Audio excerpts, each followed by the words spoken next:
Good? Be opening. Yeah, true. Yes, do it. Good evening. I'd like to call this Wednesday, April 10th, 2024 meeting of the City of Manassas Park Planning Commission to order. The time is 7 p.m. My name is Lester Finkel. Sitting this evening are Kevin Petak, John Evans, Alana Mensing, and Michael Beckett's. First order of business is the moment of silence and the Pledge of Allegiance. Commissioner Evans, will you lead us, please? Yes, sir. Thank you.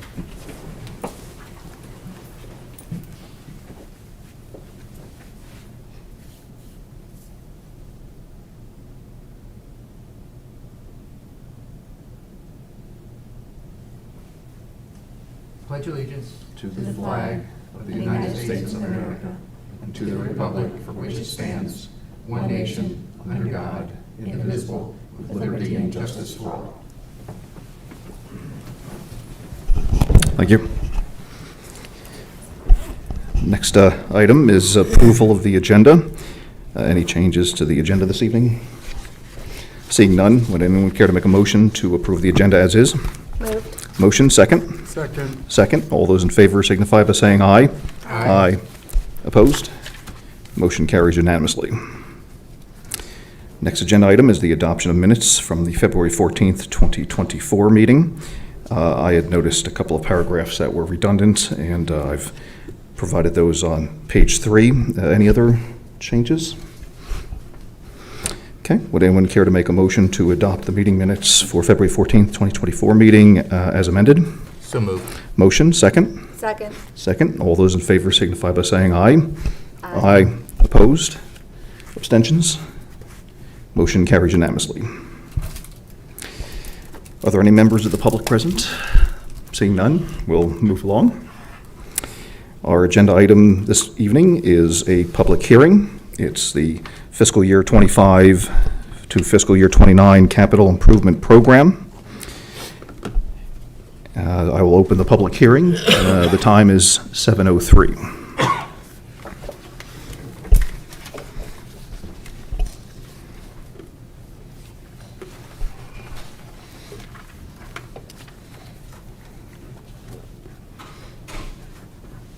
Okay. Good evening, members of the Planning Commission. In front of you should have two handouts, one that looks like this, that accompanies the much larger handout. That's the entire CIP.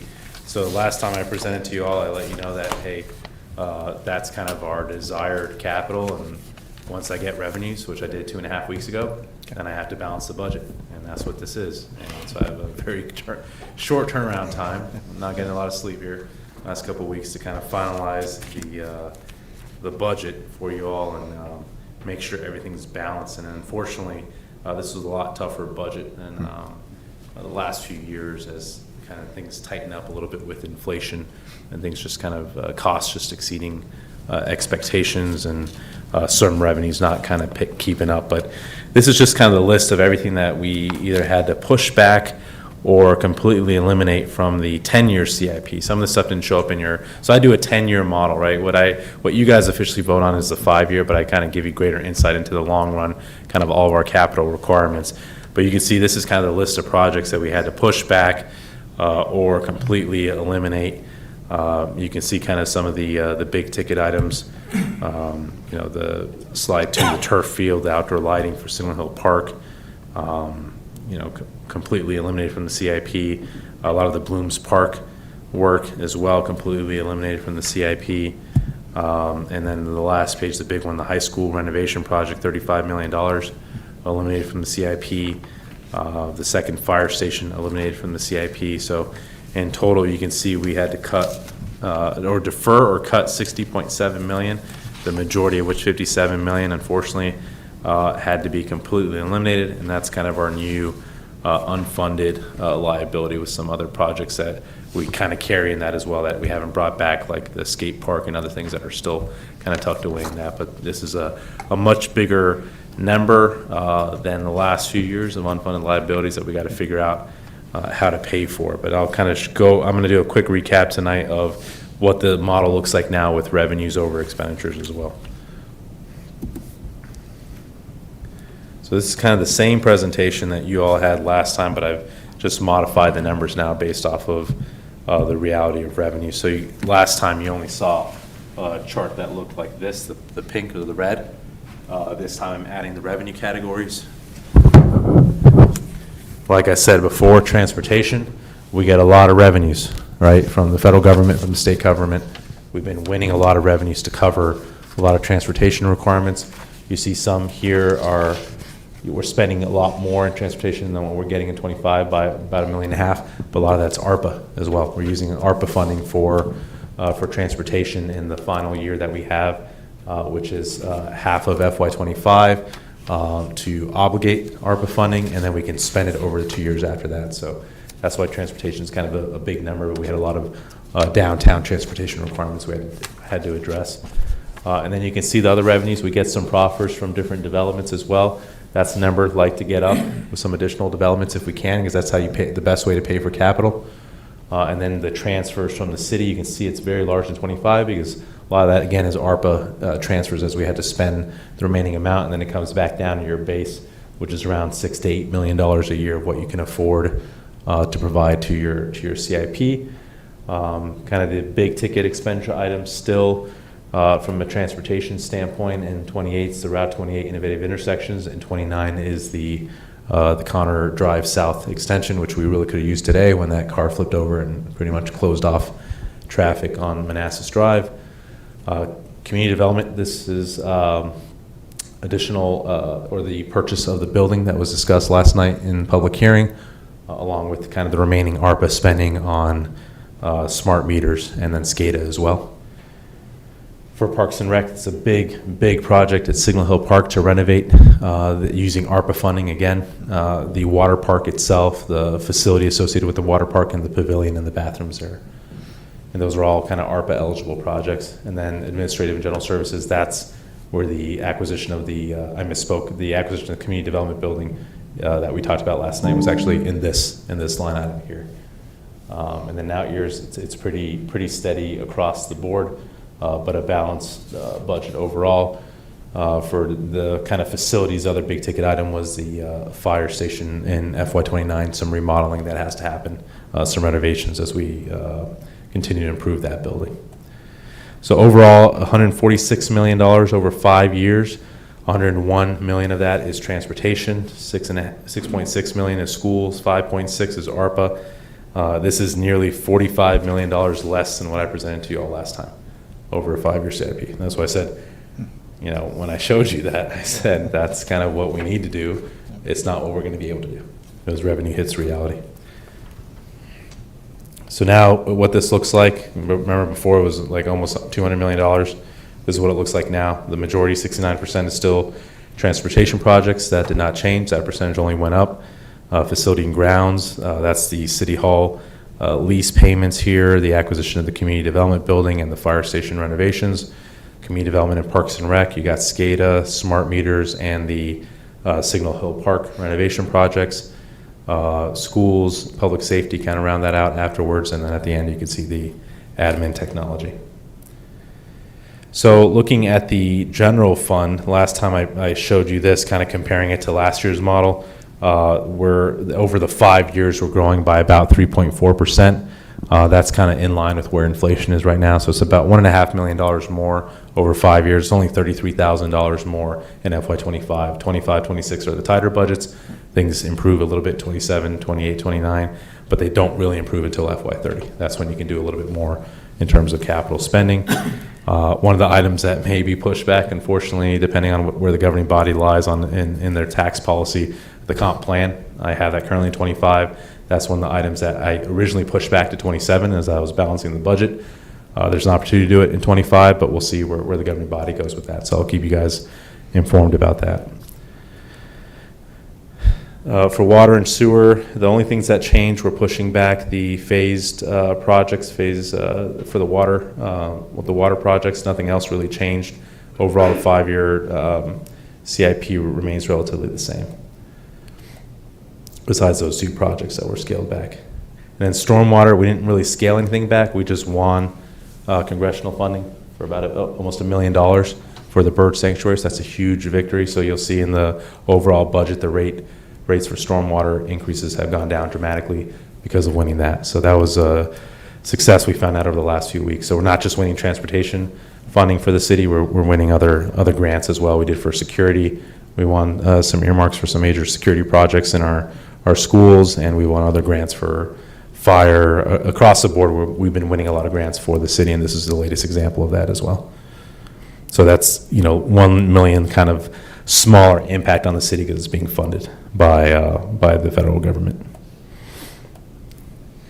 So when you look at the total budget of the city across all enterprise funds and the general fund, we're at about $158 million over the 5 years, the majority of which is, again, transportation projects, facilities, and then you have to add the stormwater and water sewer elements as well.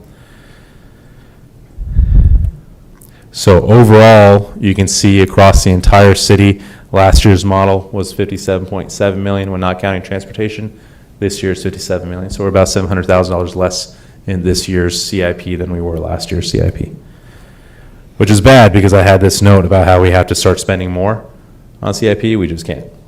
We're behind on our capital spending, and as every year we wait, prices just keep going up and up and up.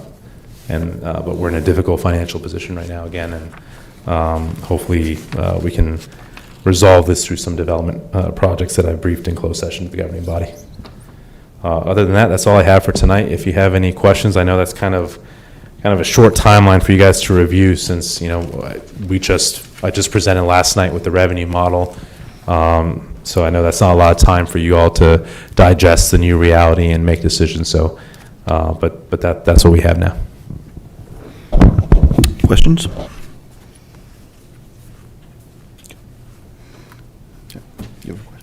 Commissioner Pretak? Thank you.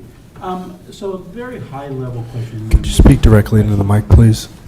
Very high-level question and then a more detailed question.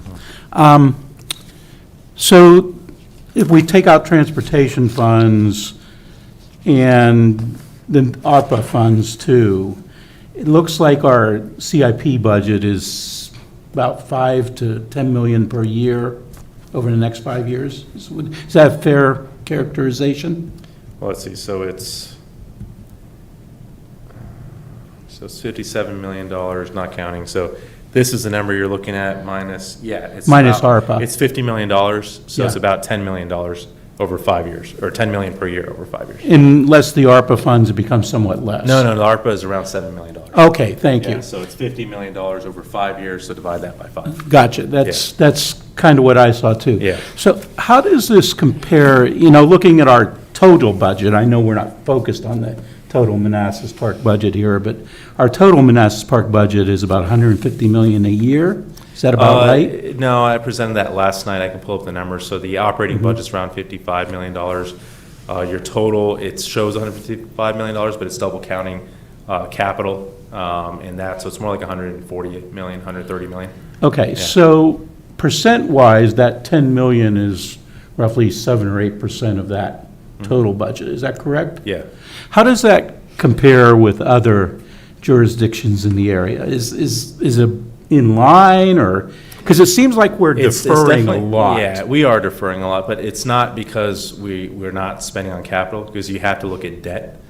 Debt is what funded the biggest capital liabilities with facilities, and for that, we spend a lot more than any other jurisdiction.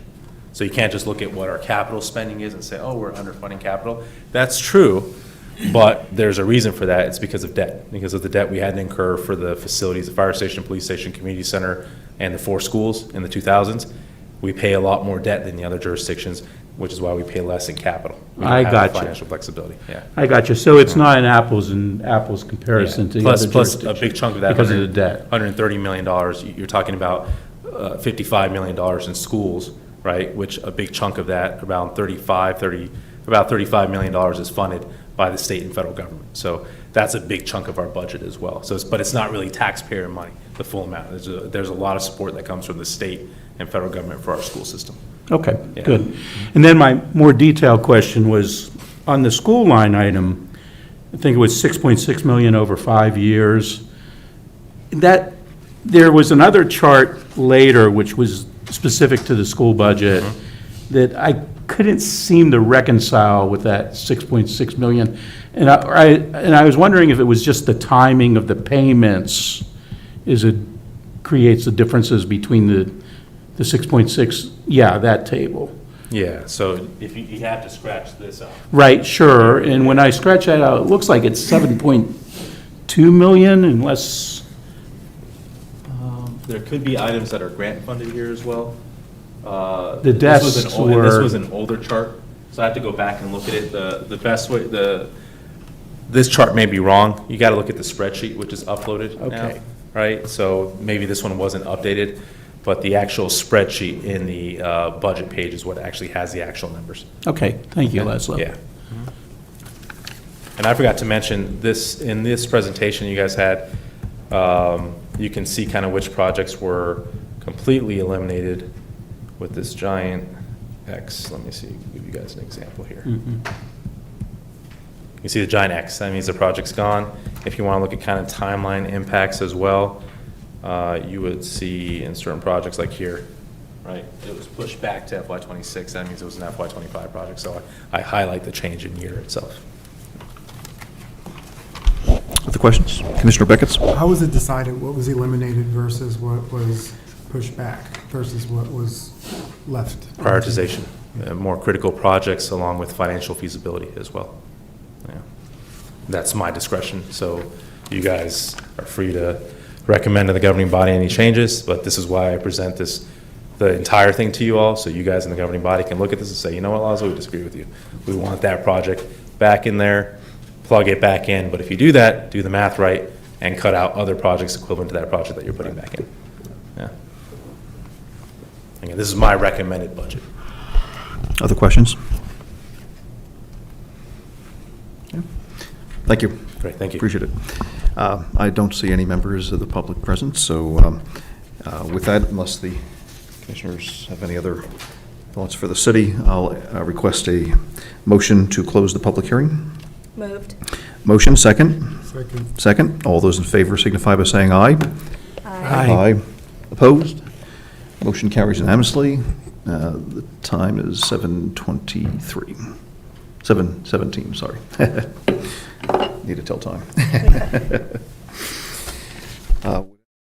Care to begin discussion, or shall I offer a motion? Okay. Then I'll offer a motion to recommend to the governing body approval of, well, let me just offer for the record that the budget as presented is consistent with the comprehensive plan for the city of Manassas Park. So I just want that for the record. And let me offer a motion, recommend approval to the governing body for FY '25 to FY '29 capital improvement program. Would anyone care to take a motion? Moved. Motion, second? Second. Second. All those in favor signify by saying aye. Aye. Opposed? Abstentions? Motion carries unanimously. Thank you. And that looks like informational update from community development staff. Administrator Barry?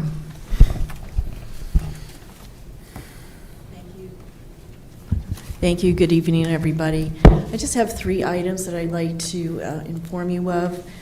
There is an upcoming meeting on the Route 28 Innovative Intersections. That's going to be Thursday, May 2nd.